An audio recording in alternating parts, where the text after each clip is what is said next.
Bienvenidos de nuevo a nuestro canal GPQ. Estamos listos para presentarles el segundo capítulo de la serie Paradigmas Geopolíticos del siglo XXI. Hoy nos ocuparemos del tema de la población global, el cual es un prerequisito para entender lo que pasa en nuestro planeta, tanto desde el punto de vista económico como político, social y cultural.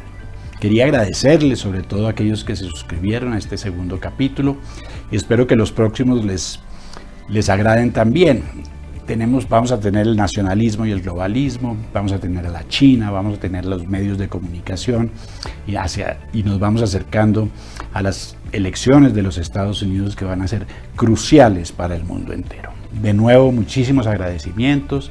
Sigo invitando a todos a que se suscriban a nuestro canal y comenzamos entonces con este capítulo sobre la población global.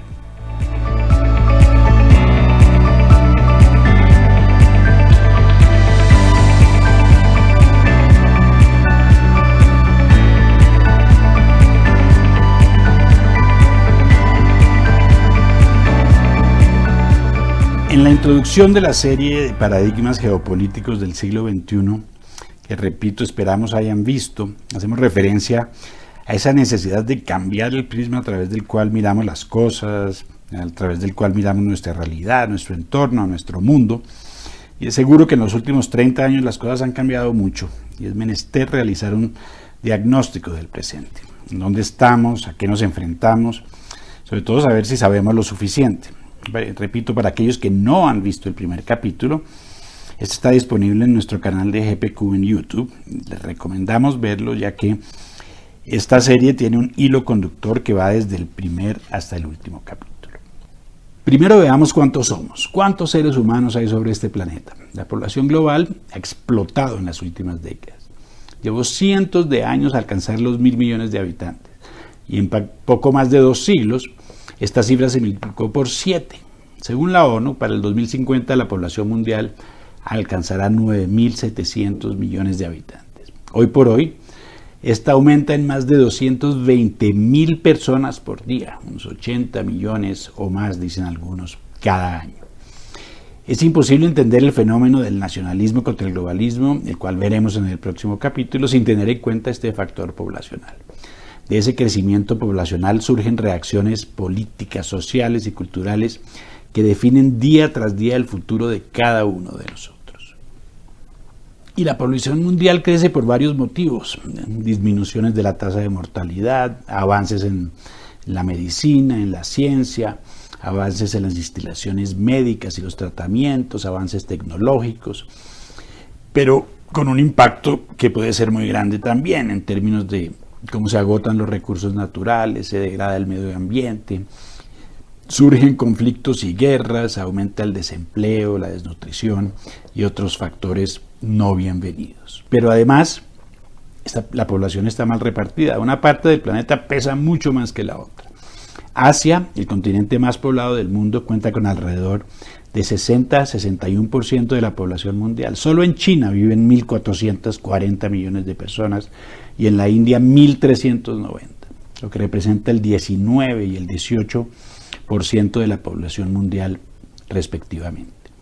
Vemos como nuestra América Latina representa tan solo un 10% de esta población y como algunos países concentran grandes cantidades de población, como es el caso de Nigeria, hoy por hoy con 196 millones de habitantes. Para ilustrarlo mejor, en ese círculo que ven ahí, vive más gente adentro del círculo que por fuera del círculo.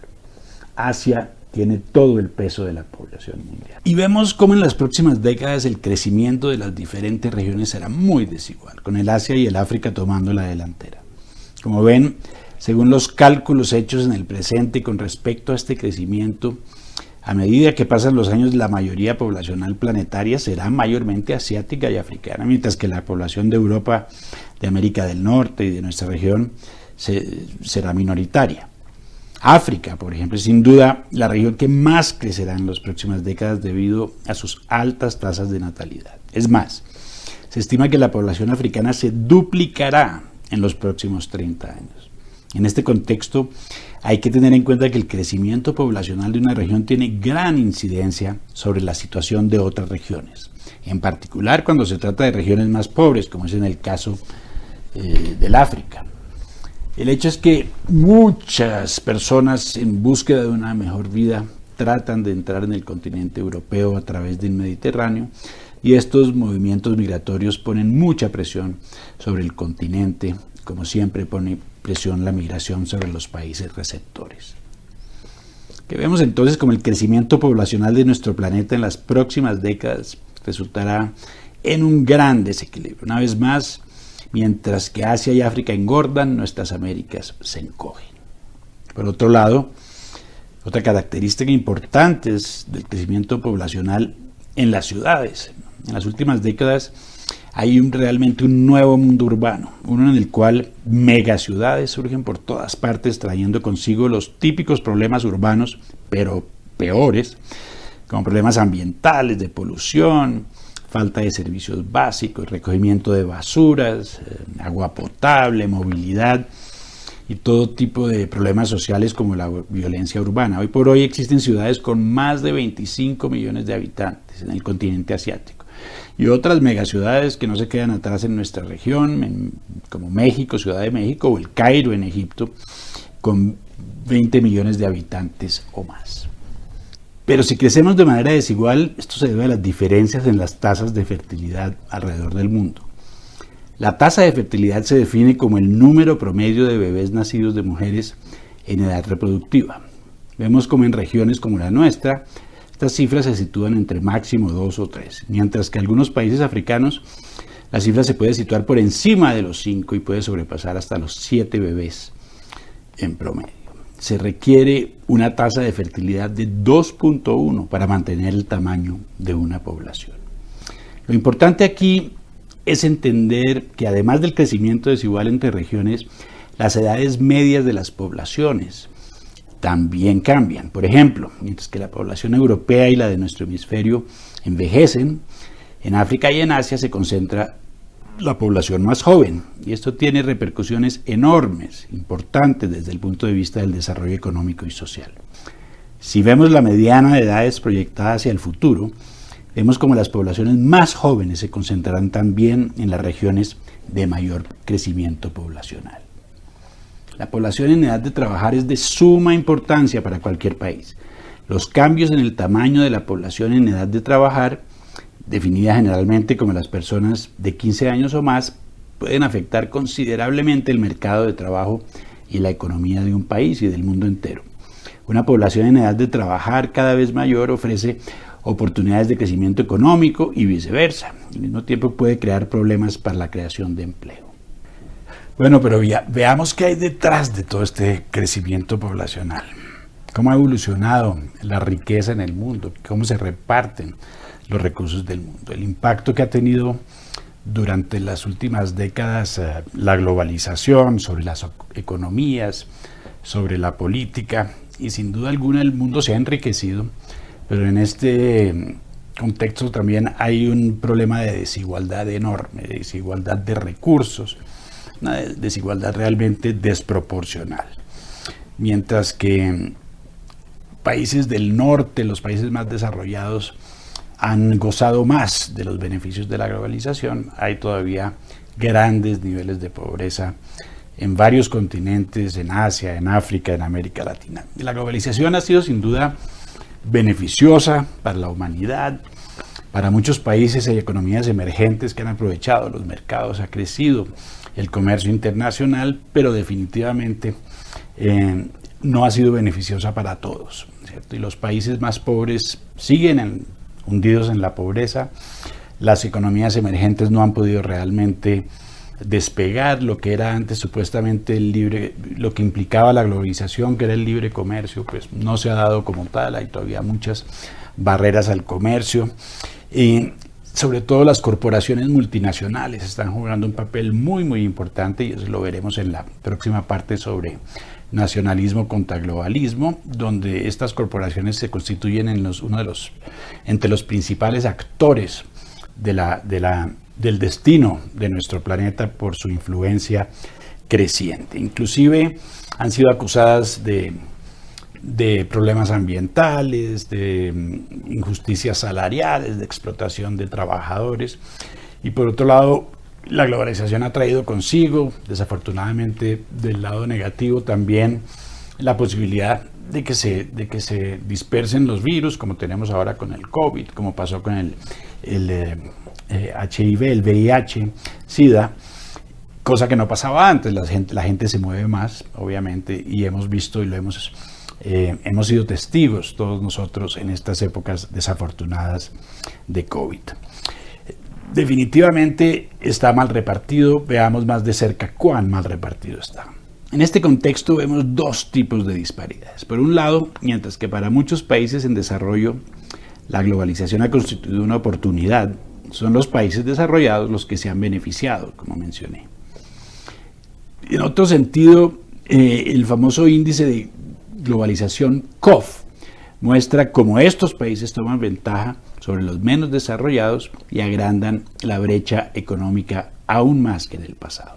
Desde el punto de vista de la repartición de la riqueza mundial, la brecha entre los más ricos y los más pobres es enorme.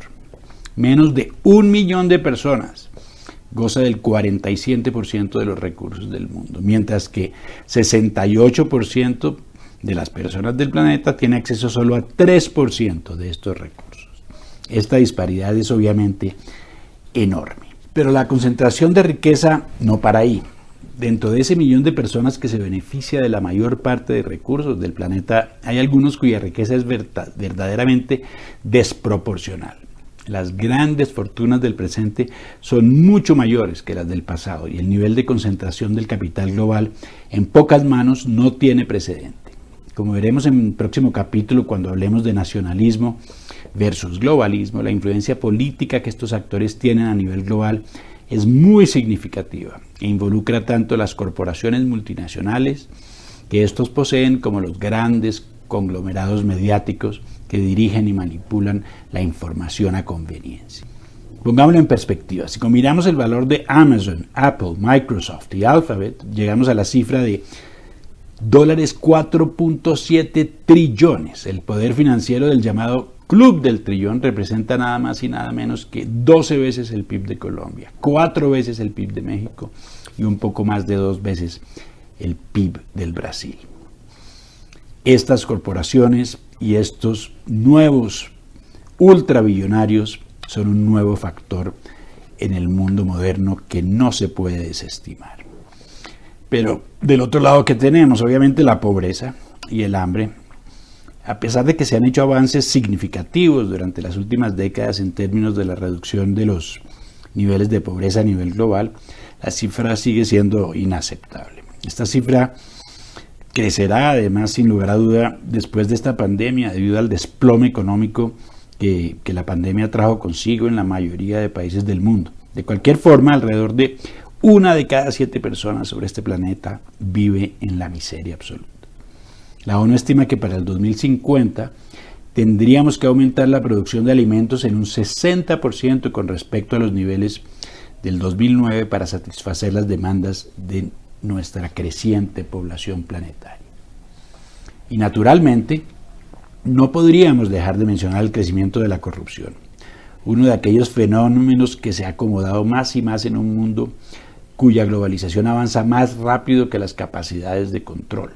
En esta ilustración de Transparencia Internacional, la cual mide las percepciones de la gente con respecto a los niveles de corrupción en sus países, y teniendo en cuenta esta escala de colores, el mundo tiene mucho más gamas de rojo que de cualquier otro color. En nuestra región, colmada de narcotráfico y de drogas, el rojo se oscurece día tras día, y entre más terreno gana el crimen transnacional organizado, más corrupción veremos, menos institucionalidad, menos legalidad y menos seguridad para cada uno de nosotros.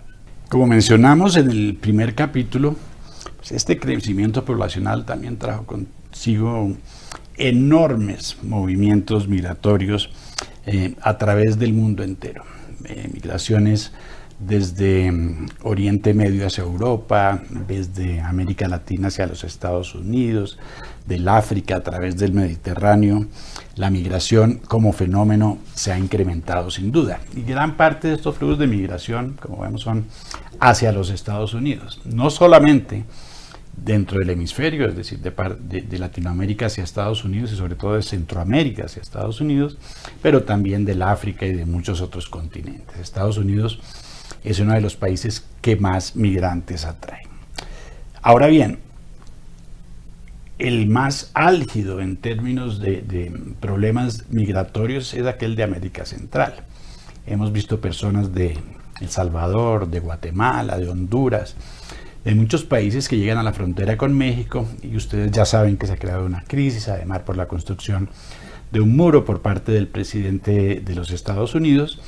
Y aquí hay dos puntos de vista muy sencillos. Los unos ven a los migrantes como buscando una mejor vida, y del otro lado de la frontera pues hay un problema porque entran muchísimas drogas, muchísima delincuencia, las maras, el crimen transnacional organizado, etc. Lo importante aquí, como veremos dentro de un momento, es entender que todas estas migraciones, que las migraciones no son siempre, no solo las de Centroamérica, pero muchas no son siempre de muchos otros lugares, el resultado de hambre, destitución o persecución política. Muchas de estas migraciones son organizadas, y esto lo veremos en más detalle en un momento.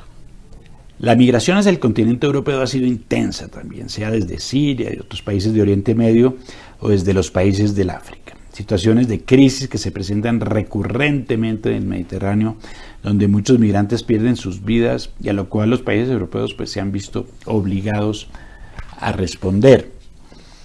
Ahora bien, también se sabe que no todas estas migraciones son de carácter espontáneo, como se mencionó anteriormente para las migraciones de América Central, y que existen grupos organizados aprovechándose de la situación e inclusive promoviendo las migraciones. Según la ONU, desde el 2014 han llegado a Europa más de 1.8 millones de migrantes, en su mayoría de Oriente Medio y del África, y esto obviamente ha generado rechazo a nivel de las poblaciones de varios países europeos. Y Latinoamérica no se queda atrás. Mientras que en el pasado estos fenómenos eran propios de otras regiones del planeta, como Europa, África y Asia, nuestra región ha sido testigo en los últimos años de una de las migraciones más significativas de nuestros tiempos, debido obviamente a la calamidad que ha pasado este país y sigue pasando en nuestra Venezuela bajo las garras del narcosocialismo y del crimen organizado. Pero no todos están contentos con la migración. En muchos países del mundo ha habido reacciones vigorosas contra la inmigración indiscriminada. Y es muy importante aquí mencionar una diferencia muy simple y fundamental que muchos deciden ignorar. Hay dos tipos de migración, la legal y la ilegal. Y los problemas más álgidos se dan con respecto a la segunda, a la migración ilegal. Como veremos en el próximo capítulo sobre nacionalismo y globalismo, la propuesta del movimiento globalista es la de abrir nuestras fronteras de par en par, y para esto han dado grandes pasos mediante la firma de un dudoso pacto global de migración de las Naciones Unidas que mencionaremos en un momento. El hecho es que en el futuro habrá que migrar a nuevas regiones. Este es un mapa prospectivo de las regiones del mundo que podrían ser habitadas a medida que crece la población. Regiones antes deshabitadas como nuestra Amazonía o regiones desérticas del África serían posibles candidatas de nuevos asentamientos. Y como les mencioné, está el Pacto Global de Migración. Lo mencionaremos obviamente en el próximo capítulo, ya que es uno de los instrumentos primordiales del movimiento globalista en el sentido de borrar las fronteras nacionales y generar un mundo abierto. Y este pacto fue firmado en Marrakech por muchísimos países hace 2 años, y según la migración es básicamente un derecho. Personalmente fui muy crítico de este pacto y pueden encontrar información al respecto en el canal de GPQ. El hecho es que la firma logró evidenciar el nuevo paradigma que opone al Estado-Nación contra un mundo global sin fronteras, ya que muchos países importantes firmaron, pero muchos también muy importantes se negaron a adoptar el acuerdo, entre los cuales Estados Unidos, Hungría, Austria, Italia, Polonia, Eslovaquia, Australia y en nuestra región Brasil, todos ellos argumentando la necesidad imperativa de mantener su soberanía nacional. Pero la migración hay que verla de forma más amplia. y desde otros ángulos. No todas las migraciones, como les dije, son espontáneas. No todas son producto de desastres naturales, inundaciones, terremotos, etcétera, ni de crisis políticas económicas locales, como es el caso de Siria y Venezuela. La migración ha sido desde hace muchos siglos una poderosa arma geopolítica. La escritora Kelly Greenhill, en su libro Weapons of Mass Migration, o Armas de Migración Masiva, describe bien el potencial del arma migratoria y hace referencias a varias anécdotas históricas al respecto. Y esto no es nuevo. Hay varias referencias a la migración como arma geopolítica.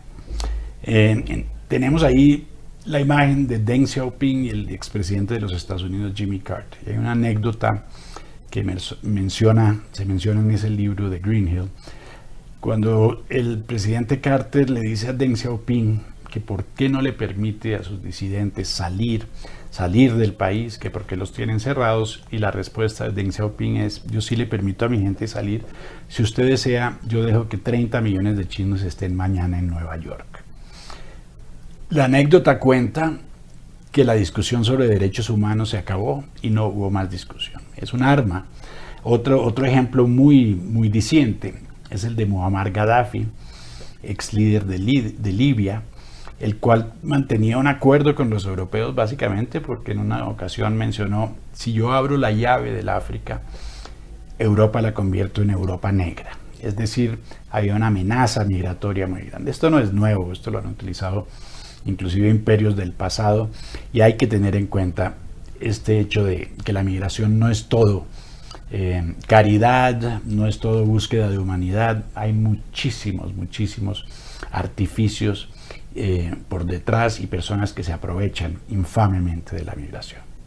Y la migración tiene además muchos lados oscuros: el tráfico de personas, la nueva esclavitud humana, la explotación y la prostitución infantil transfronteriza son fenómenos muy reales que, por el hecho de hacer parte de aquel submundo criminal que los ciudadanos comunes y corrientes no vemos, esto crece sin cesar. Es más, en mi opinión, mientras que hoy en día algunos buscan que nos disculpemos por la esclavitud del pasado, parecen olvidar que hay otra forma mucho peor de esclavitud en el presente. Peor aún, la migración se presta para todo tipo de irregularidades disfrazadas de filantropía. Vemos como una iniciativa conjunta entre Mastercard y las Naciones Unidas, supuestamente filantrópica, en la que interviene el conocido magnate George Soros, no solo termina promoviendo la migración en masa, sino que constituye una infame fuente de lucro. No culminaremos ninguno de nuestros capítulos sin subrayar lo que a nuestro modo de ver es el tema más importante de nuestros tiempos. En la era de la información, obviamente, me refiero al tema de los medios de comunicación y al monopolio enorme de medios que existe hoy por hoy. La manera como estamos siendo informados sobre solo parte de la verdad. Es de suma importancia que sigamos conscientes de este fenómeno para poder estar realmente seguros de lo que construimos como opinión. Yo creo que esta cita de Malcolm X lo describe relativamente bien.